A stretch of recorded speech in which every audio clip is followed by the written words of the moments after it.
Hi friends, Baakiyalakshmi சீரியலோட predictions பார்க்கலாம். கோபிக்கு தாத்தா எழுதின லெட்டரை கோபி படிக்கும்போது அவர் கண்ணுலேருந்து கண்ணீரே வருது. அன்பு மகனுக்கு கோபிக்காக எழுதினது. இந்த கடிதத்தை நீ படிக்கும்போது நான் உயிரோடு இருக்க மாட்டேன். என் கடமைகளை நான் சரியா செஞ்சுட்டதாக தான் நான் நினைக்கிறேன். என்ன, உன்னை மட்டும்தான் தனியாக விட்டுட்டு போகிற மாதிரி மனசு ரொம்ப வருத்தமாக இருக்கு. ஈஸ்வரி, பாக்யா, செலியன், எழில், இனியா எல்லாரும் பற்றியும் கூட நான் யோசிச்சிருக்கேன். ஆனால் உன்னை பற்றி யோசிக்கல. உன்னை பற்றி யோசிக்கும் போது எல்லாமே மனசு ரொம்ப கசப்பாக தான் இருந்திருக்கு. எனக்குன்னு ஒரே ஒரு பையன், ரொம்ப நாளைக்கு அப்புறம் கடவுளை வேண்டி பிறந்த பையன் கோபினி. உன்னை அவ்வளவு ஆசை பாசமாக வளர்த்தேன். எனக்கே தெரியல, நான் ரொம்ப கண்டிப்பான அப்பாவா இருந்திருப்பேன் போல. உன் மனசை புரிஞ்சுக்கிட்டு உனக்கு ஏற்ற மாதிரி எனக்கு நடந்துக்கிற தெரியல கோபி. ஆனால் நீ ஒரு நல்ல அப்பாவா நடந்துக்கிற. ஆனால் என்ன, நல்ல புருஷனா தான் நீ இருக்கல.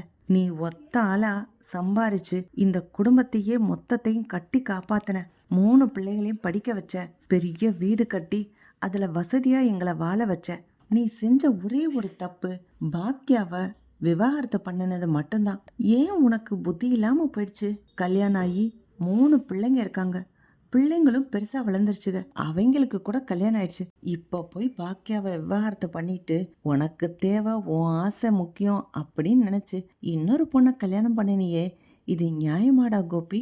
இத சொன்னா நீ பட்டிக்காடு, படிக்காதவன், பிள்ளைகளோட மனசை புரிஞ்சுக்க தெரியாத தகப்பேன்னு பட்டம் கொடுக்குறீங்க. சரி, நீயாவது உன் பிள்ளைகளோட மனசுல என்ன இருக்குன்னு புரிஞ்சுக்கிட்டியா? என்னைக்காவது நீ செய்யற வேலை உன் பிள்ளைகளுக்கு யாருக்காவது பிடிச்சிருக்கா? அதை நீ யோசிச்சு பார்த்துருக்கியா கோபி? என் சொத்துக்களை எல்லாம் மருமகளுக்கும் பேர பிள்ளைகளுக்கும் பிரித்து கொடுத்துட்டேன். எல்லாருக்கும் பங்குடு பண்ணிட்டேன். ஈஸ்வரிய பத்திரமா பார்த்துக்கிற சொல்லி பாக்கியா கிட்ட பொறுப்பு கொடுத்துருக்கேன். பாக்கியா நல்லா பார்த்துக்கிறவா. பாக்கியா நல்ல மருமக, நல்ல மகளும் கூட. உன்னை நினைச்சாதான் கோபி எனக்கு ரொம்ப கவலையா இருக்கு. நீயா ஒரு வாழ்க்கையை தேர்ந்தெடுத்த. அந்த வாழ்க்கை உனக்கு சரியா இருக்கான்னு கூட எனக்கு தெரியல. அதை சரியா வழி நடத்தி போக தெரியுதான்னு கூட தெரியல. உனக்கு அந்த வீட்டில் மரியாதை இருக்குமா? ஏண்டா கோபி, பாக்கியாவை பிடிக்கல அப்படின்னு நீ பாக்கியாவை டிவோர்ஸ் பண்ணியா?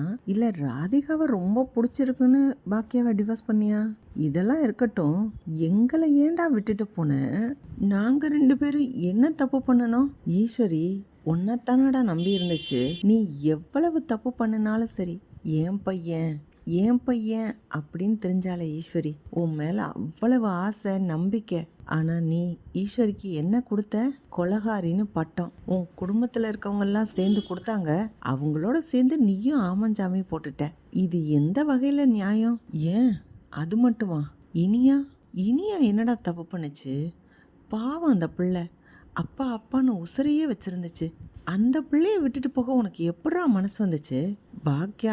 பாக்கியாவை எதிர்த்து நிற்கணும்னு நினச்சி நீ இனியாவை கூட்டிகிட்டு போன.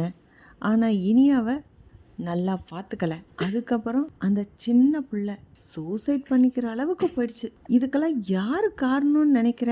உங்ககிட்ட கேட்டா நீ என்ன சொல்லுவ? எல்லாத்துக்கும் காரணம் பாக்கியான்னு சொல்லுவ. ஏண்டா உன் தப்ப அடுத்தவங்க மேலேயே போட்டு பார்க்குற? உன் தப்ப நீ உணர்ந்து பார்க்கவே மாட்டியா?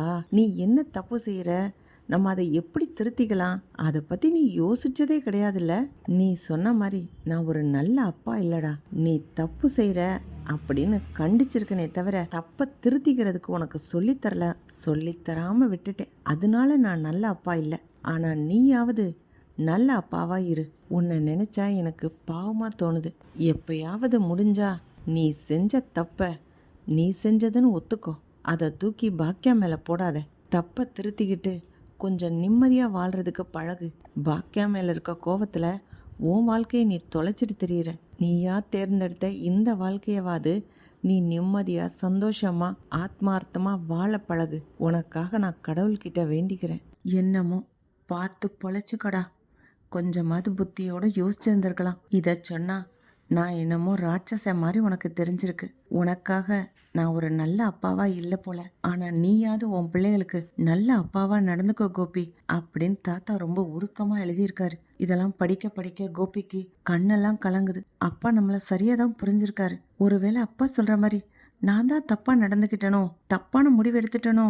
மனசு கலங்கி போய் நேராக வீட்டுக்கு போகிறாரு. கோபி ராதிகாவை பார்த்துட்டு, ஏன் ராதிகா, நான் தான் பெரிய தப்பு பண்ணிட்டனோ?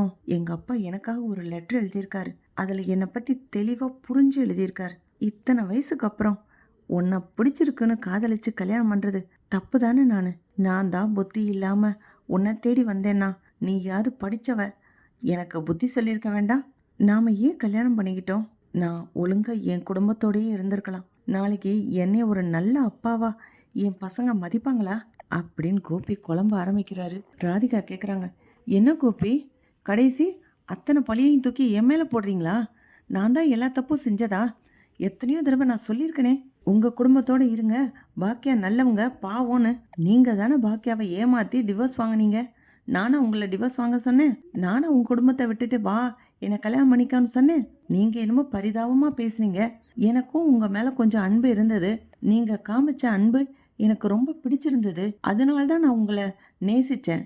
உங்களுக்கு இவ்வளோ நல்ல ஒரு குடும்பம் இருக்குது, அவங்கள நீங்கள் மிஸ் பண்ணக்கூடாதுன்னு தெரியும் போது நான் உங்களை வேண்டான்னு விட்டுட்டேனே. என்ன கோபி அப்படின்னு ராதிகா பதில் சொல்லும்போது கோபி சொல்றார், என்னதான் இருந்தாலும் நம்ம 2 பேரும் செஞ்சது தப்பு தான் ராதிகா அப்படின்னு சொல்லிட்டு கோபி கிளம்பிடுறாரு. ராதிகா சொல்கிறாங்க, ஓ அங்கே சுற்றி இங்கே சுற்றி கடைசி ஏன் மேலே தப்புன்னு கொண்டு வந்துட்டாரா? மறுநாள் ராதிகா ரோட்டில் நடந்து போயிட்டு இருக்கும்போது பாக்கியா எதுக்க வந்துட்டு இருக்காங்க. பாக்கியாவை பார்த்து ராதிகா கேட்குறாங்க, பாக்கியா உங்ககிட்ட ஒன்று கேட்கணும்னு நினச்சேன். கடைசி என்ன குற்றவாளி ஆக்கிட்டீங்கல்ல?